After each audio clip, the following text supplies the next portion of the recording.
대대로 전해져 내려온 전국시대 유명 무사 가문, 츠기쿠니 가문의 당주였던 인물이자 인간을 해하는 오니를 멸하는 귀살대의 월주였지만 인간이길 포기하고 오니들과 12개월의 최정점인 상현의 첫 번째 자리까지 올라선 사내.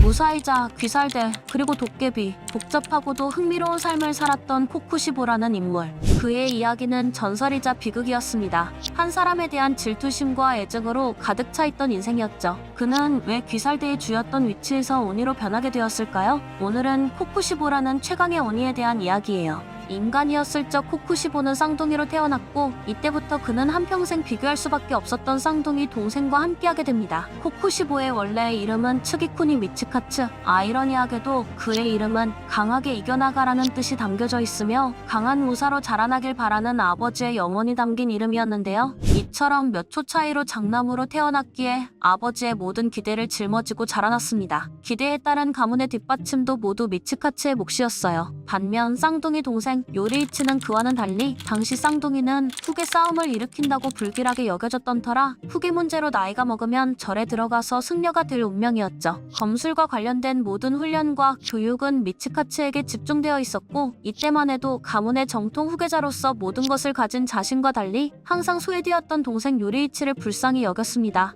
요리이치 역시 자신을 챙겨주며 보호해주려던 형을 진심으로 사랑하고 존경했죠. 어느 날 아버지가 요리이치를 때리려 하자 동생을 지키내며 대신 처벌을 받았고 다음날 웃으면서 본인이 직접 만든 피리를 건네며 무슨 일이 생겼을 때는 이 피리를 불어 본인을 부르라고 말하며 가족을 지키기 위해 노력했던 형이었습니다. 요리이치 또한 형에 대한 존경심과 애정으로 형이 건네준 피리를 소중하게 여겼습니다. 7살이 된 어느 날 이때부터 쌍둥이 형제의 운명에 불행이 찾아오게 됩니다. 검술 훈련을 하던 미츠카츠. 이때 그를 본 요리이치가 형님 다음으로 강한 사무라이가 되고 싶다고 말했고 이윽고 자신도 훈련을 해보고 싶다는 요리이치에게 미츠카츠는 자신을 가르치던 무사에게 잠시나마 상대가 되어달라고 부탁하게 됩니다. 둘의 대련은 태어나서 단 한 번도 검을 잡아본 적 없는 요리이치의 압승으로 끝났고 이에 경악한 미츠카츠는 요리이치에게 강함의 비결을 묻는데 요리이치는 자신이 쓰는 호흡법을 설명해주며 사람의 몸을 꿰뚫어 볼 수 있기에 이긴 거라고 설명해줍니다. 즉 태어나서부터 천대받던 동생은 7살 이전부터 전 집중 호흡과 내비치는 세계 그리고 반점까지 사용할 수 있었던 신에 필적하는 검술의 재능을 가졌던 것. 미츠카츠는 동생의 압도적 재능을 부러워했고 요리이치는 사람을 때리는 감각을 싫어해서 그 후로 검에 대한 얘기는 일절하지 않고 오히려 형과 함께 연날리기를 하며 평범하게 노는 것이 좋다고 담담히 말했습니다.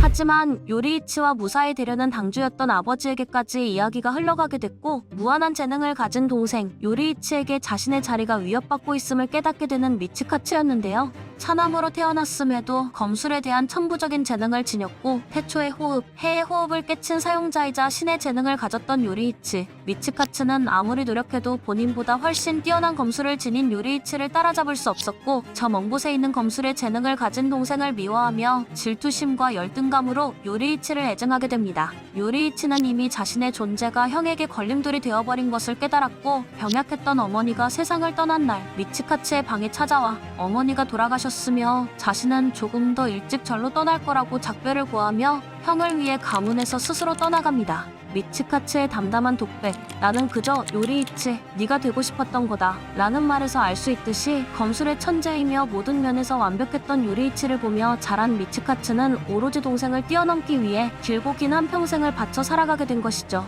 아니 생각해보면 동생과 동등한 위치에 올라 동등한 시야에서 함께 걷고 싶던 마음이었을 수도. 요리이치가 태어나 처음 검을 잡던 그날 태양은 떠오르기 시작했으며 7살이라는 어린 나이부터 아무리 노력해도 저물어가야 할 운명이었던 미츠카츠. 동생이 가문을 떠나갔던 시점부터 해에 가려진 달의 인생에 대한 막이 오른 것이죠. 세월이 흐른 어느 날 전쟁터에 참가 중이던 츠기쿠니 가문. 야영 중 마주치게 된 오니에 의해 당주가 된 미츠카츠 본인을 제외한 병력이 죽음을 당했고 전멸의 일보 직전인 상황에서 귀살대에 입단해 활동하던 요리이치가 자신의 눈앞에 나타나 도깨비를 참살하며 형을 구해냅니다. 승려가 되어 있을 줄 알았던 동생에 대한 존재가 무사로서 다시 한번 그의 앞에 나타났고 이에 잠들어 있던 검술에 대한 열등감이 미츠카츠의 마음속에 다시 한번 타오르게 됩니다. 귀살대에 입단하면 요리이치를 따라잡을 수 있을 것이라 여겨 미츠카츠 또한 가문을 등지고 동생을 따라 귀살대로 들어가게 됩니다. 두 형제가 귀살대가 되어 어깨를 나란히 하며 많은 오니들을 멸했고, 이때가 유일하게 두 형제가 같은 곳을 바라봤으며 같은 목적을 가지고 함께 길을 걷던 시기였죠. 여담으로 이때 귀살대에 입단하며 버린 미츠카츠 아내의 성이 토키토, 후에의 하주, 토키토 무이치로의 일생에서 엿볼 수 있듯이 그가 떠난 뒤 가문은 몰락했음을 짐작할 수 있었습니다. 다시 본 이야기로 돌아와 귀살대에 입단한 뒤 드디어 미츠카츠 또한 반점이 발현됐고 호흡을 사용할 수 있게 됩니다. 하지만 전 집중 호흡을 익힐 때조차 미츠카츠는 요리이치와 같은 호흡을 익히고자 부단히 노력했지만 불가능했고, 이에 다다를 수 없었던 해호흡을 보며 달의 호흡을 파생시킨 자신의 모습을 분하게 여겼죠. 수많은 오니 토벌전에서 요리이치의 발끝에도 미치지 못했고, 그를 뛰어넘기 위해 수련에 매진할수록 더욱 높은 곳에 동생이 있다는 것을 깨닫게 된 미츠카츠. 검술에 대한 열등감을 가지고 있던 와중 반점의 발현자들이 25살을 기점으로 알 수 없는 이유로 죽었는데요. 이미 반점이 발현된 미츠카츠 또한 시한부라는 시간적 제한이 발생하며 그의 초조함이 더욱 폭발하게 되는 계기가 됐죠. 이대론 죽기 직전까지 동생을 따라잡지 못할 것이라는 초조함에 시달리던 도중 미츠카츠의 눈앞에 오니의 왕 무잔이 나타나 자신의 피를 받아들이면 반점의 부작용을 뛰어넘는 영생을 얻을 수 있다는 제안을 하게 되고, 미츠카츠는 오로지 끝까지 살아남아 동생을 뛰어넘기 위해 무잔의 피를 받아들였고 코쿠시보라는 오니로 다시 태어나게 됩니다. 시작의 호흡의 검사로서 귀살대가 오니와 대등하게 싸울 수 있는 발판을 마련한 세대, 그 중에서도 최강을 자랑했던 그가 오히려 귀살대와 대척점에 서게 된 이유는 단 하나, 영생을 얻어서라도 동생을 뛰어넘기 위해서였죠. 무잔의 밑으로 들어가 충성을 증명하기 위해 당대 우부 야시키 가문 당주의 목을 빼며 귀살대와 완벽히 대척점에 서게 됩니다. 이때부터 코쿠시보라는 오니로서 요리이치의 경지에 다다르기 위해 홀로 수많은 귀살대를 베며 살아가게 되죠. 처음엔 가문을 버렸으며 이후엔 인간이길 포기하면서까지 도달하려 했던 동생과 동등한 자리, 모든 것을 버렸던 코쿠시보는 요리이치를 뛰어넘을 수 있었을까요? 수십 년의 세월이 지난 후 그렇게 강함만을 추구하던 코쿠시보에게 분명히 단명했어야 할 반점의 소유자인 동생 요리이치가 백발의 노인으로 나타났고, 드디어 동생을 뛰어넘을 수 있는 기회가 왔다며 동생과 결투를 벌이게 됩니다. 헌데 전성기와 변함없는 강함을 가진 요리이치에게 수십 년의 세월을 단련했던 자신이 단 1화 만에 제압당했고 다음 일격에 목숨을 잃게 됨을 직감했던 코쿠시보. 동생을 넘기 위해 모든 것을 버리고 오니가 된 이후에도 요리이치를 따라잡을 수 없었던 코쿠시보였죠. 하지만 요리이치는 선체로 수명이 다해 죽어버렸고, 요리이치의 명이 다하지 않았다면 본인의 목이 날아갔음에 결코 다다를 수 없었던 동생의 영역에 본인의 운명을 한탄하며 원망합니다. 사실 요리이치라는 존재는 천재를 뛰어넘어 신의 영역에 다다랐던 인물로서 코쿠시보 본인은 평범한 범죄라 자조했지만 요리이치가 압도적이었을 뿐, 동생처럼 선천적인 반점의 소유자는 아니었으나 수련을 통해 발현시켰으며, 이는 전투에만 발현하는 일반적인 사람들과는 달리 동생처럼 상시로 반점이 나와있는 형태. 코쿠시보 또한 평범한 사람 입장에선 명함도 내밀 수 없는 천재였다는 걸 본인만 몰랐던 것이죠. 본래는 반점의 리스크로 25세가 되기 전에 죽었어야 했지만 도깨비가 되어서 단명을 피했는데요. 다만 동생인 요리이치가 살아있던 것을 볼 때 코쿠시보 본인 또한 혁작의 기운을 타고났고, 무엇보다 쌍둥이 형제이기에 다른 사람들보다 몇십 년은 더 오래 살 수 있었을지도 몰랐던 일. 추측에 불과하지만 미츠카츠는 25세가 되기 전에 스스로 도깨비가 되는 것을 선택하며 영원히 진실은 확인할 수 없게 됐죠. 미츠카츠의 모든 것은 요리이치의 흔적에 얽매여 있었는데, 자신이 그렇게 내치는데도 항상 자신을 형으로서 존경하고 사랑했던 요리이치. 안타까우면서 애처로운 형제관계였어요. 목표를 잃은 코쿠시보는 귀살대의 상징인 일륜도를 버리고 요리이치의 인상착의와 유사한 도깨비로서의 변형 능력으로 뼈와 살을 바꿔 만든 검, 허곡신거를 사용했는데요. 신이 떠나 허무히 온다라는 뜻을 가진 그 자신의 검의 이름을 볼 때 결국 동생과의 인연을 끊어내지 못해 검에 담아 오니로서 허망하게 살아가게 됩니다. 코쿠시보는 최강의 12기월로 역사상 무잔을 제외한 모든 오니들 가운데 최강자, 비록 오니가 되어 무잔의 수하가 됐지만 무잔이 직접 찾아왔을 정도의 강자일 뿐더러 무잔조차 함부로 하대하지 못할 정도로 높은 위치.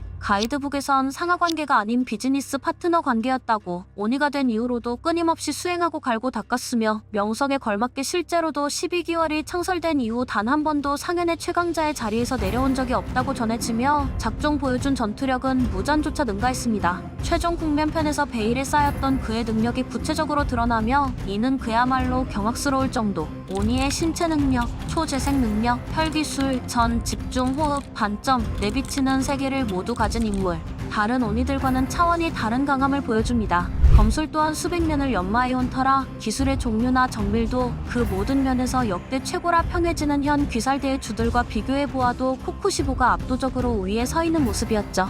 전 집중 호흡의 동작과 참격들을 혈기술로 강화시켰고 오니의 왕, 무잔조차 코쿠시보와의 싸움에서 누가 승자가 될지 알 수 없었던 실력자. 아카자가 도우마의 머리를 날렸을 때 동시에 팔을 잘라버렸는데 아카자는 팔이 잘린 것도 코쿠시보가 뒤에 서 있는 것도 눈치채지 못했죠. 불만이 있으면 혈전을 신청하라는 코쿠시보의 말에 아카자는 분해할지언정 반박조차 하지 못했습니다. 오니 중에서 유일하게 무잔에게 존대하지 않았던 인물로 도우마의 도발에 넘어간 아카자의 하극상을 보며 주의를 주는 등 무잔을 대신해 실질적으로 상현 집단을 관리했던 인물입니다. 귀살대 측이 큰 희생을 치러 목을 베는데 성공했음에도 참수를 극복하고 잘린 목을 재생시키기에 이른 인물인데 동생을 넘어서기 위한 집착으로 인해 일륜도로 목이 베어도 죽지 않는 경지에 다다르게 됩니다. 원작의 전체를 뒤져봐도 무잔과 세계관 최강자인 요리이치를 제외하면 그 누구도 코쿠시보의 적수가 될 만한 자가 없는 것으로 묘사됩니다. 제발 부탁이니 죽어다오. 너 같은 사람은 태어나지도 말아다오. 네가 존재하면 이 세상의 섭리가 어그러진단 말이다. 코쿠시보가 요리이치에게 전했던 독백. 하지만 코쿠시보가 진짜 바랐던 것은 형제를 질투했다곤 하나 요리이치를 사랑하는 감정이 뿌리 깊이 박혀 있었을 뿐 자신의 형제와 같은 경지를 밟고 같은 시야를 가지고 그와 동등한 존재로서 서는 것이었을 뿐 끝내 요리이치의 수준에 닿지 못해 함께 서지 못했던 인물. 이상 코쿠시보에 대한 이야기 마칩니다.